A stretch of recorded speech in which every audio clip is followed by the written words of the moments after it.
क्या आपको भी गुड़गांव में 2 बारिश पड़ने पे वर्क फ्रॉम होम मिल गया है?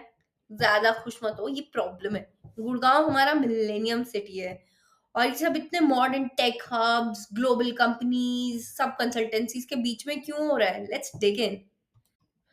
हर साल गुड़गांव की बारिश की वजह से 200 करोड़ का नुकसान हो जाता है और ये सब मोस्टली आप सब टैक्स पेयर्स का ही होता है, ये 200 करोड़। और बाकी भी जो बचा है उस पे भी आपने जीएसटी दिया ही है। ये जो गाड़ी वाड़ी सब टूट रही है ना, सब आपकी जेब से ही जा रहा है, ठीक है। अब हम कोशिश करते हैं इसको समझने की कि क्या गुड़गांव की किस्मत में पानी में डूबना लिखा है, इसके पीछे सच में कोई कॉन्स्पिरेसी थ्योरी है। और हम इसको समझने के लिए जाएंगे हम इसकी ज्योग्राफी में और देखेंगे इसका अनप्लान्ड ग्रोथ और समझेंगे इसके इंफ्रास्ट्रक्चर का पोपट। और गुड़गांव की फ्लडिंग का सबसे पहला रीजन है उसकी अपनी जमीन। भाई गुड़गांव ना यमुना फ्लड प्लेन के पास है और अरावली हिल्स के साइड में है।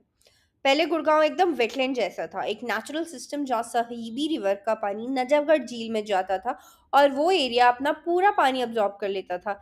लेकिन हमें तो नेचर के साथ जुगाड़ करना था, क्योंकि दिल्ली को फ्लड से बचाना था और यहाँ बड़े बड़े रियल एस्टेट प्रोजेक्ट बनाने थे। बस फिर क्या, गेम ओवर। गुड़गांव की ना टोपोग्राफी एकदम अलग है। अरावली हिल्स से पानी सीधा गुड़गांव की तरफ आता है। इसको ग्रेडियंट डिसएडवांटेज बोलते हैं। यानी पानी तेजी से आता है पर जाता नहीं है। जैसे सोना रोड है, वो तो एकदम लो लाइंग एरिया है, तो सारा गोल्फ कोर्स एक्सटेंशन का सारा पानी है ना जो, वो वहीं आता है।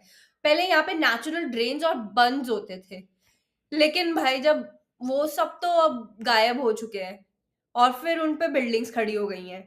अब पानी आएगा तो जाएगा कहाँ? बस रोड्स पे ही इकट्ठा होता है।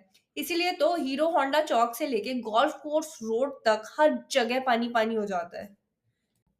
अब आते हैं गुड़गांव की दूसरी सबसे बड़ी गलती पे, जो कि है अनप्लान्ड ग्रोथ। यानी कि पहले बनाओ बाद में सोचो। पहले यहाँ पे नेचुरल पॉन्ड्स, चौहर्ड्स और वेटलैंड्स होते थे जो बारिश का पानी एकदम स्पंज की तरह पी लेते थे। लेकिन रियल एस्टेट के लालच में हमने 389 वाटर बॉडीज को गायब कर दिया। सही सुनो, 389। जब नेचुरल अब्जॉर्बर्स ही नहीं बचेंगे तो पानी फिर कहाँ जाएगा? तुम्हारे घर पे ही घुसेगा। इस शहर में इंक्रोचमेंट भी एकदम नेक्स्ट लेवल है। यमुना फ्लड प्लेन पे बड़े बड़े अपार्टमेंट्स और बिल्डिंग्स बना दिए गए हैं। डेवलपर्स ने तो नाला और ग्राउंड वाटर रिचार्ज जोन तक पे कंस्ट्रक्शन कर दिया है। अब नेशनल ग्रीन ट्राइब्यूनल ने बोला था कि ओ जोन में, जो कि यमुना फ्लड प्लेन का होता है, उसमें कंस्ट्रक्शन इलीगल है। पर ये हमारा चलता है एटीट्यूड से सब कुछ बन गया है। बादशाहपुर ड्रेन की कैपेसिटी अब वन थर्ड रह गई है, तो पानी का फ्लो रुक जाता है और सब कुछ डूब जाता है। देखो गुड़गांव का मास्टर प्लान बस पेपर पे ही है, जमीन पे तो बस जो मन में आए वो करो वाली सिचुएशन हो गई है। अब आते हैं सबसे मजेदार पार्ट पे। सबको पता है कि गुड़गांव हर साल डूबता है, तो इतने महंगे घर क्यों बिकते हैं यहाँ? लोग पागल हैं? नहीं भाई, ये एक अलग ही बबल है। यहाँ के रियल एस्टेट बस कॉर्पोरेट डिमांड और इन्वेस्टर्स के स्पेक्युलेटिव बिहेवियर पे चल रहा है, ठीक है। सोचो, 100 करोड़ का फ्लैट है, लेकिन बारिश में वो वेनिस वाइब दे रहा है, फर्नीचर पानी में तैर रहा है। कौन खरीदता है 10 करोड़ का फ्लैट बिना ड्रेनेज चेक किए? सच में गुड़गांव का प्रीमियम टैग एक एक्सपेंसिव स्टुपिडिटी लगता है। यहाँ की हालत ऐसी है कि लोग कहते हैं गुड़गांव एक ग्लोबल सिटी है। नहीं, ग्लोबल स्लम है। एक blot and a shame on India's desire to be a global player.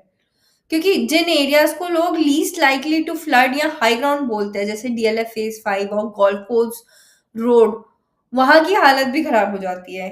ये शहर छोटे छोटे आइलैंड्स ऑफ एफ्लुएंस है, और जैसे ही तुम इन आइलैंड से बाहर निकलो तो सीधा हार्टलैंड हरियाणा दिखता है कि सड़क पे गंदगी पड़ी है, कुछ प्लान नहीं है, फुटपाथ्स नहीं है, और there are lot of problems there.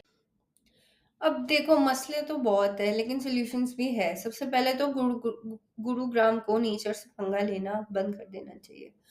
हमें अपने वेटलैंड्स और वाटर बॉडीज को वापस लाना पड़ेगा। कोलकाता जैसे शहरों ने कर लिया, शंघाई, चाइना सब कर रहे हैं, तो हम क्यों नहीं? और ब्लू ग्रीन इंफ्रा पे फोकस करना पड़ेगा, यानी झीलें, पार्क्स और ऐसी सड़कें जहाँ पानी जमीन के अंदर जा सके। अरावली बायोडाइवर्सिटी पार्क जैसी जगह और मैत्री वन जैसे इनिशिएटिव्स इसी डायरेक्शन में है। And I think we should move forward with those, rather than हम लोग हर साल 30 जून का वेट करते हैं कि 1 जुलाई का मॉनसून हिट करेगा, तब देखेंगे गुड़गांव की हालत क्या बनी।